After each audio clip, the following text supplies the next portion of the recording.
சும்மா சும்மா பைரவான்ட்டு பொழுதனைக்கு பைரவா பத்தியா பேசிட்டு இருக்க. ஏதாவது மண்டையில அருவுன்னு ஒண்ணு இருக்குமா இருக்காதா?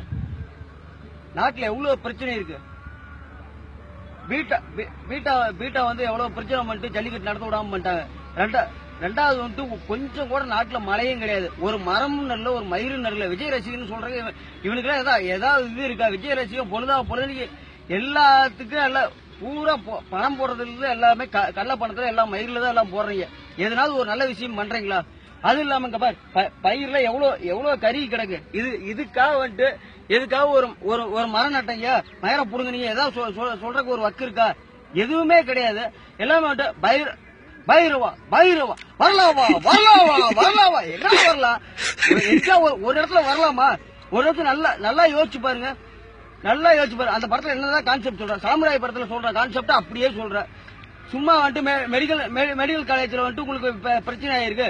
உடனே வந்துட்டு இவர் வந்துட்டு கலெக்ஷன் இருக்கிறவரு உடனே கீர்த்தி சுரேஷ் பார்த்த உடனே லவ் வந்து மயிரை பிடிட்டு உடனடியா அவங்க போயிருவாரு. என்னடா கான்செப்ட்? ஒரு படமா இது? கதையா இது? இதெல்லாம் ஒரு கதைன்னு இதை நடிச்சுட்டு இதுல வேற நடிக்க வச்சு படம் பார்க்கணும். தளபதி அப்படி பண்ணிட்டாரு இப்படி பண்ணிட்டாரு. தளபதிக்கிற பேரை அசிங்கப்படுத்துற, ஒரு அவமானப்படுத்துற. நாட்டுல ஜல்லிக்கட்டே நடக்கல. ஜல்லிக்கட்டுக்காக எவனாவது விஜய் ரசிகன் எவனா குரல் கொடுத்தீங்களா? அது எதுவுமே கிடையாது.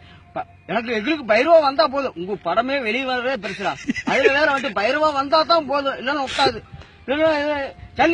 நாட்டுல ஜல்லிக்கட்டுல இல்ல தமிழ்னா இதுல வேற வந்துட்டு அஜித் தெலுங்க மயிரை புடுங்கினா சொன்ன. நீ தமிழ் தானே? தமிழ் ஏதோ ஜல்லிக்கட்டுக்காக எதனாவது நடவடிக்கை எடுத்தீங்களான்னு ஒரு மயிரும் இல்ல. நீங்கெல்லாம் பேசவே தகுதி இல்ல. ஒரு தடவை விஜய் ரசிகா தான் பேசுறீங்கன்னா செருப்பு வெளுத்து போடுவேன் தாயலி.